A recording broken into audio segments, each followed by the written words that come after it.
निहत्य धाट राष्ट्रान्न का प्रीती स्याज्जनार्दन पापमेवाश्रयेदस्मान् हैत्वैतान् तानाततायिनः तस्मान्नार्हा वयं हन्तुं धार्तराष्ट्रान् स्वबान्धवान् स्वजनं हि कथं हत्वा सुखिनः स्याम माधव. धृतराष्ट्राचे पुत्र आणि त्याचे सहयोगी दुसरे जेवढे म्हणून सैनिक आहेत त्यांना मारून विजय मिळवल्याने आम्हाला काय प्रसन्नता होईल. जर आम्ही क्रोध अथवा लोभाच्या आवेशात येऊन यांना जरी मारले तरी हे आवेग शांत झाल्यावर आम्हाला रडावेच लागेल. अर्थात क्रोध आणि लोभात फसून आम्ही केवढा अनर्थ करून बसलो असा पश्चातापच करावा लागेल. कुटुंबियांची आठवण झाल्यावर त्यांचा अभाव वारंवार खटकत राहील. अंतःकरणात त्यांच्या मृत्यूविषयी शोक सतावित राहील. अशा स्थितीत आम्हाला कधी प्रसन्नता मिळू शकते काय. तात्पर्य हे की यांना मारल्याने आम्ही या लोकात जोपर्यंत जिवंत राहू तोपर्यंत आमच्या चित्तात कधीच प्रसन्नता होणार नाही आणि यांना मारण्याने आम्हाला जे पाप लागेल ते परलोकात आम्हाला भयंकर दुःख देणारे होईल. आग लावणारा, विष देणारा, हातात शस्त्र घेऊन मारण्यास सज्ज झालेला, संपत्ती हरण करणारा दुर्योधन इत्यादीमध्ये ही साही लक्षणे दिसून येत होती. त्यांनी पांडवांना लाक्षागृहाला आग लावून जाळून मारण्याचा प्रयत्न केला. भीमाला विष घालून नदीत फेकून दिले. हातात शस्त्र घेऊन ते पांडवांना मारण्यासाठी तयार होतेच. कपटाने दूध खेळून त्यांनी पांडवांचे राज्य व धनाचे हरण केले होते. द्रौपदीला भर सभेत ओढत आणून तुला आम्ही जिंकली आहे, तू आमची दासी झाली आहेस असे म्हणून तिचा अपमान केला होता. आणि दुर्योधनादिकांच्या प्रेरणेने जयद्रथाने द्रौपदीला हरण करून दिले होते. शास्त्रवचनानुसार आतताईला मारल्याने मारण्यास काहीही दोष लागत नाही. परंतु आतताईला मारणे उचित नसून सुद्धा मारण्याची क्रिया चांगली नाही. शास्त्र सुद्धा असे सांगते की मनुष्याने केव्हाही कोणाचेही हिंसा करू नये. हिंसा न करणे परमधर्म आहे. म्हणून क्रोध लोभाला वश करून कुटुंबियांच्या हिंसेचे कार्य आम्ही कशाला करावे. आतताई असल्यामुळे हे दुर्योधनादी मारण्याच्या लायक आहेत. परंतु आपले कुटुंबी असल्याने यांना मारल्याने आपल्याला पापच लागेल. कारण शास्त्रात असे वर्णन आहे की जो आपल्या कुळाचा नाश करतो तो अत्यंत पापी असतो. म्हणून जो आतताई आपल्याला विशेष कुटुंबी आहे त्याला कसे मारावे. त्याच्यापासून आपण वेगळे होणे हे योग्य आहे, पण त्यांना मारणे योग्य नाही. जसे आपला मुलगाच जर आतताई झाला तर त्याच्यापासून आपला संबंध आपण सोडू शकतो, पण त्याला थोडेच मारायचे असते. आतापर्यंत कुटुंबियांना न मारण्याविषयी जो काही युक्तिवाद केला आहे, या अटकली दिल्या आहेत आणि त्याचा विचार मी प्रकट केला आहे. त्यांना अनुसरून आम्ही अशा प्रकारचे अनर्थकारक कर्म करण्यासाठी कसे बरोबर प्रवृत्त होऊ शकतो. आपलेच बांधव असलेल्या या धृतराष्ट्र संबंधितांना मारणे सर्वथैव अयोग्य, अनुचित आहे. आमच्यासारखे चांगले पुरुष असे अनुचित कार्य कसे करू शकतील. माधवा, या कुटुंबियांच्या मरणाच्या कल्पनेनेच अत्यंत दुःख होत आहे, संताप होत आहे. तर मग क्रोध आणि लोभाच्या भरात आम्ही जर त्यांना मारू अथवा तर आम्हाला किती दुःख होईल. त्यांना मारून आम्ही कसे सुखी होऊ. या ठिकाणी हे आमचे घनिष्ठ संबंधी आहेत. या ममताजन्य मोहामुळे आपल्या क्षत्रियोचित कर्तव्याकडे अर्जुनाने पाठ फिरवली आहे. कारण जेव्हा मोह होतो तेव्हा मनुष्याचा विवेक दबला जातो. विवेक दबल्याने मोहाचे प्राबल्य वाढते. मोह प्रबल झाला की आपल्या कर्तव्याचे स्पष्ट भान राहत नाही. यद्यपेतेन पश्यन्ति लोभो महतचेतसः कुलक्षय कृतं दोषं मित्रदोहे च पातकम्. इतके मिळाले इतके आणखी मिळो नाही. पथन्न ज्ञेयमस्माभिः पापादस्मान् निवर्तितुं कुलक्षय कृतं दोषं प्रपश्यद्भिर्जनार्दन. कुलक्ष इतके मिळाले इतके आणखी मिळो, पुढे असे मिळत राहावे. अशा प्रकारे धन, जमीन, घर, आदर, प्रशंसा, पद, अधिकार इत्यादीकडे वाढत चाललेल्या मनुष्याच्या वृत्तीला लोभ असे म्हणतात. या लोभ वृत्तीच्या कारणाने दुर्योधनदिकांच्या विवेक शक्ती नाहीशी झाली आहे. ज्यामुळे मनात विचार असा येत नाही की ज्या राज्यासाठी आम्ही एवढे मोठे पाप करत आहोत, कुटुंबियांना नष्ट करू पाहत आहोत, ते राज्य आमच्याजवळ किती दिवस राहील आणि आम्ही त्याच्यासोबत किती दिवस राहू. आम्ही जिवंत असताना हे राज्य गेले तर आमची कशी दुर्दशा होईल आणि राज्य असताना जर आम्ही मेलो तर राज्याची कशी अवस्था होईल. कारण मनुष्य संयोगापासून जेवढे सुख घेतो त्याच्या वियोगापासून तितके दुःख त्याला भोगावे लागतात. संयोगात एवढे दुःख मिळत नाही जेवढे वियोगामध्ये दुःख होते. तात्पर्य हे की अंतःकरण लोभाने व्याप्त झाल्या कारणाने यांना सर्वत्र राज्यच राज्य दिसत आहे. कुळाचा नाश केल्याने केवढे भयंकर पाप लागेल इकडे त्याची दृष्टीच नाही. ज्या ठिकाणी लढाई होते तेथे समय, शक्ती आणि संपत्ती याचा नाश होतो. अनेक प्रकारच्या चिंता आणि संकट येतात. दोन मित्रांमध्ये भांडणे होतात, मनोमालिन्य होते, अनेक प्रकारचे मतभेद निर्माण होतात. मतभेद झाल्याने वैरभाव निर्माण होतो. जसे द्रुपद राजा आणि द्रोणाचार्य हे दोन्ही लहानपणी मित्र होते, परंतु राज्यप्राप्तीनंतर द्रुपद राजाने एके दिवशी द्रोणाचार्याचा अपमान करून दोघांमधील मैत्रीला ठोकर मारली होती. या कारणाने द्रुपद राजा आणि द्रोणाचार्य यांच्या दरम्यान वैरभाव निर्माण झाला. आपल्या अपमानाचा बदला घेण्यासाठी द्रोणाचार्यांनी माझ्याकरवी द्रुपद राजाला परास्त करून त्याचे अर्धे राज्य घेतले. या कारणाने द्रुपद राजाने द्रोणाचार्याचा नाश करण्यासाठी एक यज्ञ करविला. त्यापासून दृष्टद्युम्न आणि द्रौपदी उत्पन्न झाले. अशा प्रकारे मित्राबरोबर वैरभाव ठेवल्यास केवढे भयंकर पाप लागेल याकडे त्यांचे लक्षच नाही.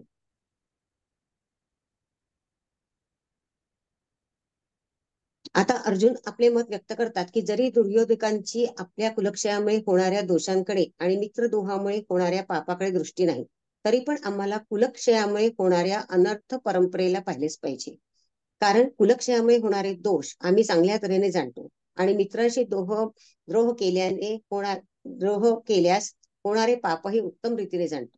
जर त्या मित्रांनी आम्हाला दुःख दिले तर ते दुःख आमच्यासाठी अनिष्टकारक नाही, कारण दुःखाने तर आमच्या पूर्वपापांचा नाश होईल, आमची शुद्धीच होईल. परंतु आमच्या मनात जर द्रोह वैरभाव असला तर तो मेल्यानंतरही आमच्या बरोबर राहील आणि प्रत्येक जन्मामध्ये आम्हाला पाप करण्याविषयी प्रेरणा देत राहील, ज्यामुळे आमचे पतनच होईल. अशा अनर्थ करणाऱ्या आणि मित्रांसोबत द्रोह निर्माण करणाऱ्या या युद्धरूपी पापापासून वाचण्याचा विचार का करू नये? अर्थात विचार करून या पापापासून आम्ही स्वतःला अवश्य वाचवलेच पाहिजे. या ठिकाणी अर्जुनाची दृष्टी दुर्योधकांच्या लोभाकडे तर जात आहे, पण ते स्वतः कौटुंबिक मोहामध्ये गुरफटले जाऊन बोलत आहे. इकडे त्यांची दृष्टी जात नाही. या कारणाने ते आपल्या कर्तव्याला समजत नाही. असा नियम आहे की जोपर्यंत मनुष्याची दृष्टी दुसऱ्याच्या दोषाकडे असते तोपर्यंत त्याला आपला दोष दिसत नाही. उलट असा एक अभिमान होतो की याच्यात जर दोष आहे परंतु आमच्यात हा दोष नाही. अशा अवस्थेत तो विचार करू शकत नाही की जर याच्यात कोणता दोष आहे तर आमच्यातही दुसरा कुठला दोष असू शकतो. समजा दुसरा दोष जरी नसला तरी दुसऱ्यांचा दोष पाहणे हा तर दोषच आहे.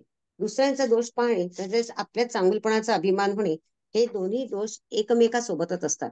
अर्जुनालाही दुर्योधनादिकांमध्ये दोष दिसत आहे आणि आपल्यात चांगुलपणाचा अभिमान होत आहे, म्हणून त्यांना आपल्यातील मोहरूपी दोष दिसत नाही. कुलक्षये प्रणश्यन्ति कुलधर्मा सनातनाः धर्मे नष्टे कुलं कृत्स्नम् अधर्मो भीभवत्युत. जेव्हा युद्ध होते तेव्हा त्यात कुळाचा क्षय होतो. जेव्हापासून कुळाचा आरंभ झालाय तेव्हापासून कुळाचे धर्म अर्थात कुळाच्या पवित्र परंपरा, पवित्र रीतिरिवाज, मर्यादा देखील परंपरेने चालतात. परंतु जेव्हा कुळाचा नाश होतो तेव्हा निरंतर कुळासोबत राहणारे धर्म देखील नष्ट होतात. अर्थात जन्मसमयी मौंजी बंधनाच्या वेळी, विवाह प्रसंगी, मृत्यूसमयी आणि मृत्यूनंतर करण्यात येणारे जे शास्त्रोक्त पवित्र रीतिरिवाज आहेत ते जीवित असताना आणि मृत्यूनंतर अर्थात इहलोकी आणि परलोकी मनुष्याचे कल्याण करणारे आहेत. ते सर्व नष्ट होतात. कारण की जेव्हा कुळाचा नाश होतो तेव्हाच कुळाच्या आश्रयाने राहणारे धर्म कोणाच्या आश्रयाने राहतील? जेव्हा कुळाच्या पवित्र मर्यादा, पवित्र आचरण नष्ट होतात तेव्हा धर्माचे पालन न करणे, धर्मविरोधी कर्म करणे अर्थात करण्यायोग्य काम न करणे आणि न करण्यायोग्य काम करणे या रूपाने अधर्म संपूर्ण कुळाला दडपून टाकतो. अर्थात संपूर्ण कुळावर अधर्माची छाया पसरते. आता या ठिकाणी अशी शंका येते की जर कुळ नष्ट होईल, कुळच राहणार नाही तर अधर्म कोणाला दडपून टाकील? याचे उत्तर असे आहे की जे लढाई करण्याला योग्य पुरुष आहेत ते तर युद्धात मारले जातील, पण जे लढाईसाठी योग्य नाहीत असे जे बालक आणि स्त्रिया मागे राहतात त्यांना अधर्म दडपून टाकतो. कारण की जेव्हा युद्धात शास्त्र व्यवहार इत्यादीचे जाणकार आणि अनुभवी पुरुष मरतात तेव्हा मागे उरलेल्या लोकांना उत्तम प्रकारचे शिक्षण देणारे, त्यांच्यावर शासन करणारे कोणीही राहत नाही. अशा स्थितीत मर्यादेचे आणि व्यवहाराचे ज्ञान नसल्याने ते मनाला वाटेल तसे आचरण करू लागतात.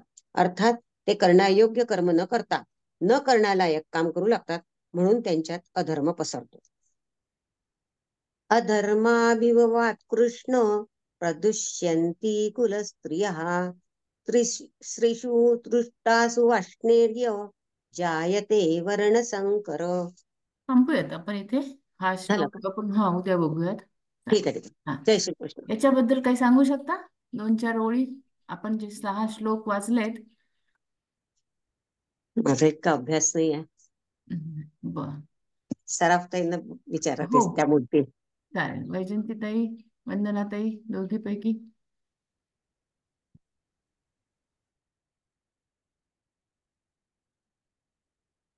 कोण बोलते? वैजंतीताई.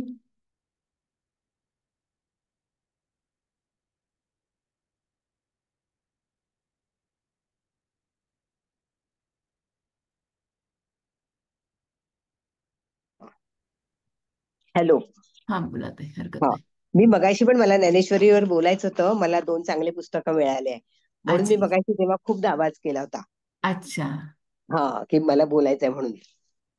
तर याच्यात आता संजय असं म्हणतो की राजा धृतराष्ट्रा, याप्रमाणे अर्जुनाने सुचवल्याबरोबर श्रीकृष्णाने एकदम रथ जोराने हाकून दोन्ही सैन्याच्या मध्यभागी नेथून तेथे भीष्म द्रोण होते आणि जवळचे नातेवाईक होते तिथे उभा केला रथ.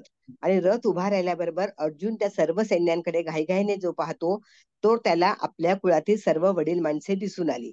आणि त्याने कृष्णाजवळ जाऊन उद्गार काढले की हे कृष्णा, हे तर सगळे माझे नातेवाईक आहे आणि यांच्याशी मी असं आता युद्ध कसं करणार.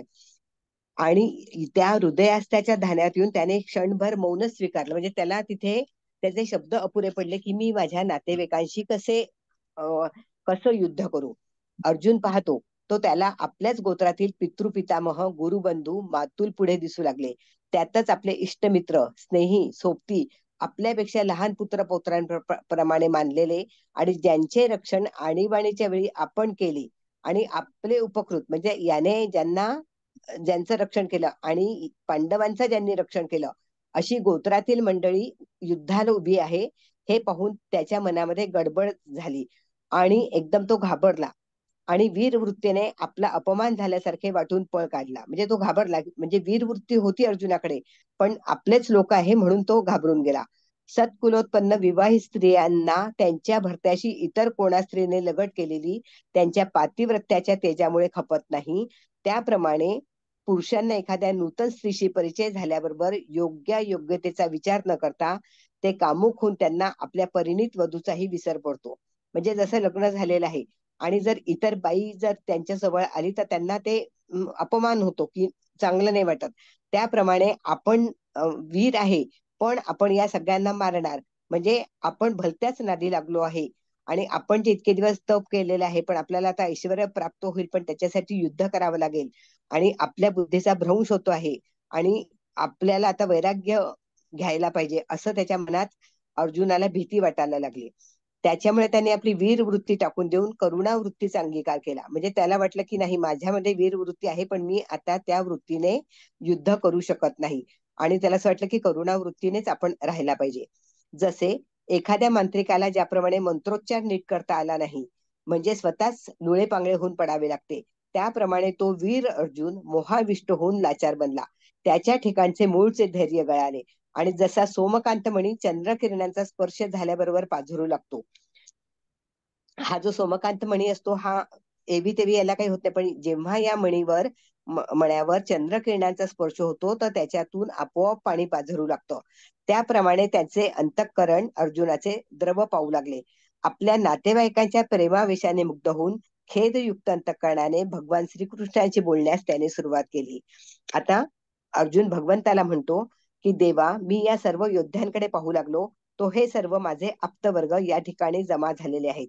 हे जरी युद्ध करण्यासाठी जमले असले तरी आपण त्यांच्याशी युद्ध कसे करावे. म्हणजे हा त्याला प्रश्न पडला की मी कसं काय करू. ते तयार आहेत पण मी तयार नाही आहे. युद्धाची नुसती कल्पना मनात आल्याबरोबर माझा मीपणा उडून जाऊन मन बुद्धी अस्थिर होऊ लागली आहे. देहाला कंप सुरू होऊन तोंडाला कोरड पडली आहे आणि सर्व गात्रे शिथिल होऊन गेली आहेत. अंगावर रोमांच उभे राहून सर्व शरीर तप्त झाले आहे आणि हाताला धरलेले धनुष्य निसटून पडू लागले आहे आणि केव्हा पडेल याचे भानही त्याला राहिलेले आहे. म्हणजे थोडक्यात असे की त्याची शुद्ध हरपली आहे, त्याला काय करावं काही कळत नाहीये. काय हा संसारिक प्रेमाचा चमत्कार पहा की ज्या अर्जुनाचे अंतःकरण वज्राहून कठीण आणि कठोर त्यालाही या प्रेमाने मृदू केले. ज्या अर्जुनाने प्रत्यक्ष भगवान शंकराशी युद्ध करून त्यांना जिंकले आणि निवात कवचासारख्या दैत्यांचा युद्धामध्ये मागमूसही राहू दिला नाही, तो अर्जुन एका क्षणात मोहवश आणि दीन होऊन गेला, तो घाबरून गेला. अथवा यात नवल ते काय, एखादा भ्रमर ज्याप्रमाणे कोरड्या काष्टांचाही कोरून भुगा करतो, परंतु कमल गर्भात सापडला म्हणजे त्यात अडकून राहतो. म्हणजे भ्रमर काय करतो की जर कोरडं झाड आहे तर तिथे तो आपल्या याने कोरून कोरून भुगा करतो, पण जेव्हा तो कमळाच्या पाकळ्यांमध्ये अडकतो तेव्हा तो त्याच्यात अडकून राहतो. तो तिथे सुटका करण्याचा प्रयत्न करत नाही. त्याला माहितीये की आपण आता कोंडला गेलेला आहे, रात्रभर आता हे कमळ बंद राहणार आहे आणि जेव्हा सकाळी सूर्य होईल, उजाडेल, तेव्हाच कमळाचं फूल उमलेल आणि आपली सुटका होणार आहे. तरी त्या कमलकलिकेचा भेद त्याच्याने करवत नाही. त्याचप्रमाणे हा प्रापंचिक मोह कोवळेपणामुळेच आवरण्याला कठीण झाला आहे. अथवा हा मोह म्हणजेही त्या परमेश्वराची दुर्लभ्य मायाच असल्यामुळे ब्रह्मदेवादिकांनाही आवडण्यास कठीण आहे. त्याला थोडस अर्जुनाला कळलं की ही परमेश्वराची माया आहे की मी आता कसं वागावं हे, आणि तिनेच त्या अर्जुनावर आपला पगडा बसवल्यामुळे तो मोहित होऊन गेला, यात नवल नाही. आता संजय म्हणतोय धृतराष्ट्राला, आता सगळं युद्धाची तयारी झाली, सगळं झालेलं आहे. राजा धृतराष्ट्रा, याप्रमाणे तो अर्जुन मायेच्या अधीन होऊन आपल्या स्वजनांकडे पाहून युद्ध करण्यापासून परांगमुख झाला. ऐन वेळी कशी ती करुणावृत्ती त्याच्या हृदयात उत्पन्न झाली असेल ती असो, पण श्रीकृष्णाला तो मात्र असे म्हणतो की देवा, आता यापुढे आपण या ठिकाणाहून निघून जावे हे बरे. या सर्वांचा वध करण्याची कल्पना मनात आल्याबरोबर माझे मन व्याकुळ होऊन गेले आहे. तोंडातून एक शब्दही बाहेर पडत नाहीये. मनात एकच विचार असा येतो की कौरव काय आणि पांडव काय, हे दोघेही आम्ही एकाच गोत्रातले असल्यामुळे दोघांच्याही वधाचे पातक सारखेच. मला या गोत्रवधाचे पातक पत्करून काय करावायचे आहे? आपल्याला ते युद्धही नको आणि पातकाचे धनीही व्हायला नको. पुष्कळ विचार करून पाहिले तर असे वाटते की युद्धामुळे आपली हानीच अधिक होईल. त्यातल्या त्यात जर काही निमित्ताने चुकवता आले तर त्यात आपला फायदा आहे. या कौरवांना जिंकून मला काहीही पत्रात पाडून घेण्याची इच्छा नाही. राज्यप्राप्ती जरी होत असली तरी ती मला नको आहे. या सर्वांचा वध करून अगर करून जे राज्यभोग संपादन करावायचे त्यांना त्यापेक्षा अक्का लागेना. ते सुख भोगावयाला न मिळाल्यामुळे जी परिस्थिती प्राप्त होईल ती भोगण्याची आमची तयारी आहे. म्हणजे तो असं म्हणतो की आता हे युद्ध नाही केलं तरी दुःख झालं तरी आम्हाला चालेल, आणि सुख भोगायला नाही मिळालं, जी काही परिस्थिती आहे ती परिस्थिती आम्ही भोगू, म्हणजे त्या परिस्थितीमध्ये आम्ही राहू, आम्हाला युद्ध करण्याची गरज नाही. त्यांच्या कल्याणाकरता वेळी आमचे प्राण खर्ची पडले तरी द्यावयास आम्ही तयार आहोत, पण यांचा वध होऊन आपण राज्यभोग भोगावेत हे स्वप्नात देखील कल्पना करवत नाही. आपल्या वडील माणसांचे वैर किंवा हत्या संपादन करून आम्ही या जगात कसे जगणार? आणि जगायचे तर कोणासाठी? म्हणजे जर आपले आप्त नाही आहे, गुरु नाही आहे, तर आपण का जगायचे? आणि कुळाचा जर नाश झाला तर पुत्रसंतती कशी होणार? लोकांची इच्छा काय आहे त्याप्रमाणे सुद्धा आपण विचार करायला पाहिजे. तेव्हा अशा प्रकारचे वज्राप्रमाणे कठोर अंतःकरण करावे कसे, आणि ही गोष्ट तरी मनात कशी आणावी? हातून घडले तर काही त्यांचे संगोपन करून कल्याण करावे, हा आपला धर्म आहे. आपल्या धर्मात काय सांगितलं की कोणाचीही हिंसा करायची नाही. आणि मग आपण जर आता हिंसा केली, युद्ध केलं, तर आपण कसं काय जगायचं? आम्ही मिळून आणावे आणि या सर्वांनी त्याचा भोग घ्यावा, किंवा यांच्या कल्याणार्थ आम्ही जीवाची पर्वा न करता झटावे. ज्या आपल्या कुळाच्या योगक्षेमार्थ नाना देशींच्या राजांना जिंकून संपत्ती मिळून आणावी, तीच ही सर्व मंडळी आमच्या दुर्दैवाने आमच्याशी युद्ध करावयास उभी आहेत. आपल्या सर्व कुटुंबातील स्त्रिया पुत्रांचा त्याग करून आणि धनधान्यादी संपत्तीला तुच्छ मानून शस्त्रांच्या मारायलाही जीव देण्यास तयार झाली आहेत. तरी आता यांचा वध करणे म्हणजे आपला स्वतःचाच वध करण्यासारखे असल्यामुळे यांच्याशी युद्ध कसे करावे हाच विचार मला पडला आहे. म्हणजे अजूनही त्याची तयारी नाहीये की युद्ध करायची. तो अजूनही संभ्रमामध्ये आहे की धर्माप्रमाणे वागावं का, आणि भगवंत त्याला म्हणतात ते की तुझा धर्म आहे की युद्ध करणे, तर तू युद्ध कर, त्याच्याने तुला पाप लागणार नाही. तसेही ते तुझे आप्त मरणारच आहे, तर तू त्यांना मारलं काय आणि न मारलं काय, त्यांचा नाश होणार आहे, तर त्याच्यामुळे तू वाईट विचार करू नकोस. प्रत्येकाचे भोग हे भोगायला पाहिजे, असं भगवंत आणि श्रीकृष्ण यांचे विचार पहिल्या अध्यायामध्ये झालेले आहेत. छान. ठीक आहे, हो ठीक आहे. हो, छान ताई, सुंदर सांगितलं. हा, म्हणजे आता काय आहे, पार्श्वभूमी आपली तयार झालेली आहे की संभ्रम जो आहे की धर्मापासूनच इथे सुरुवात आहे की आपल्या धर्माप्रमाणे वागायचं की नाही वागायचं. बरोबर. चालेल. हो. चालेल. आता मला एक दोन पुस्तकं चांगले मिळालेले आहेत, त्याच्यामुळे मी प्रत्येक श्लोकाचं त्याच्यातून वाचू शकेल. ही कथा रूपाने आहे, म्हणजे बर आपण श्लोकाचा अर्थ पाहतोय आणि कथा रूपाने पण आपल्याला ते लक्षात पाहिलं राहू शकतं. पाहिजे. बरोबर. लक्षात येणार, कारण की उत्तर लिहायला आपल्याला ही भाषा वापरायची आहे. बरोबर आहे. म्हणून चालेल. चालेल. कोणाचं भजन गवळण? हो, सुगंधाताई आहेत ना. सुगंधाताई हँड रेस करता, म्हणजे हलकं फुलकं होतं थोडस. हो हो.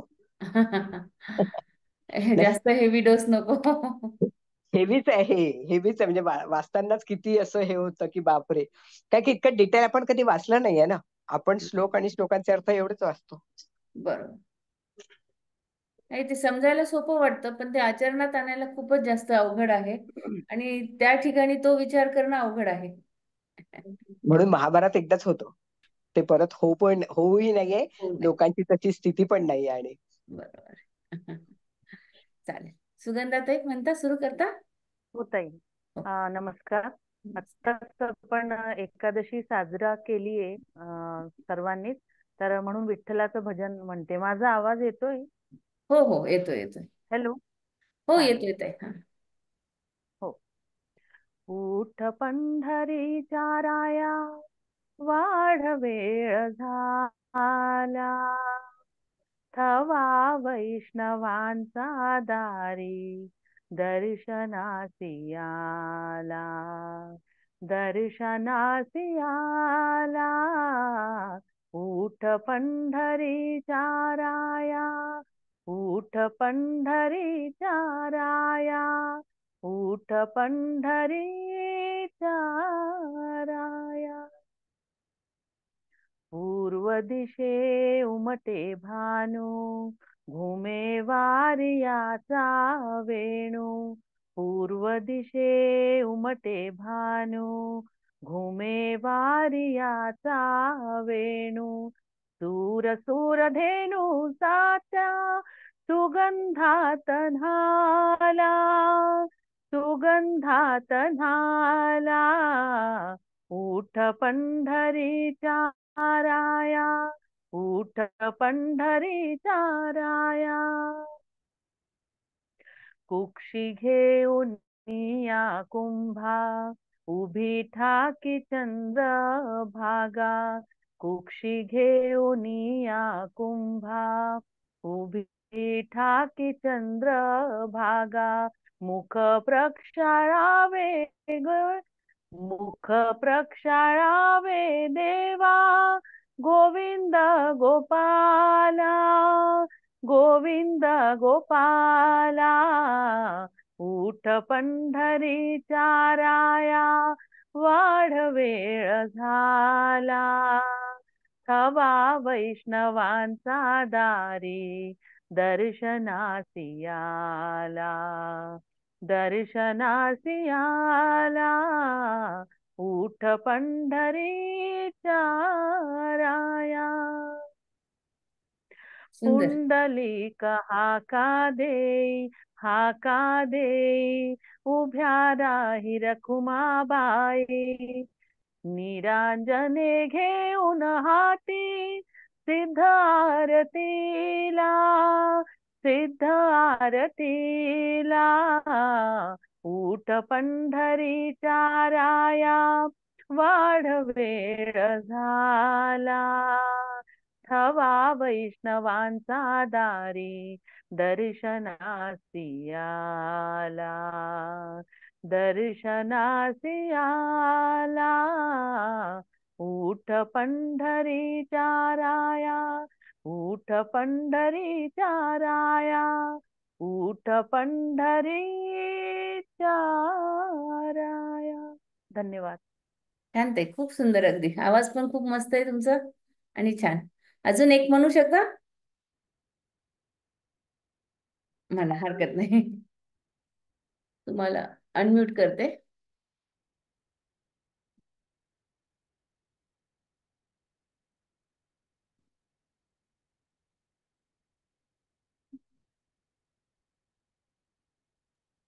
ताई झाले झाले. आले रे गणपती आज दारी रे, आले रे गणपती आज दारी रे, बाप्पा मोरया आनंद झाला माझ्या मना भारी रे, आले रे गणपती आज दारी रे. सजले मखर हे फुलमाळ ओवली, उजळून आरती तबकात ठेवली, मोदक ही आवडीचा गोडी त्याची न्यारी रे, आले रे गणपती आज दारी रे, आले रे गणपती आज दारी रे. टाळ झाला मृदुंगाचा गजरही दुमला, बाळ गोपाळांचा मेळा नाचामध्ये रमला, देवा गणेशाचा घोष जय जयकारी रे, आले रे गणपती आज दारी रे, आले रे गणपती आज दारी रे.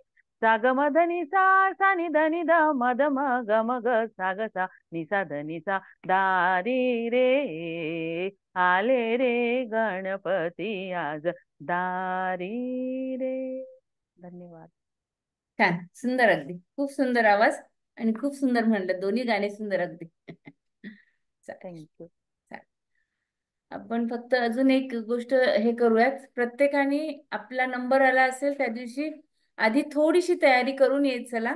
गाणं असेल किंवा श्लोक असेल, स्तोत्र असेल, ज्ञानेश्वरी वाचन असेल, आणि ज्ञानेश्वरी वाचन करता करता 25च ओळ्या आपल्याला म्हणायच्या आहेत, तर त्याच्यातलं विवेचन जर करता आलं, थोडस जर सांगता आलं तर जास्त छान. त्याचा करायचा प्रयत्न करा. चालेल, आपण उद्या परत भेटूयात. नमस्कार, जय श्री कृष्ण सर्वांना.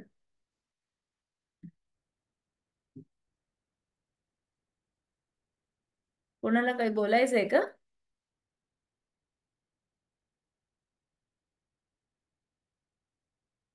काही बोलायचं आहे शकुंतला ताई? नाही ना?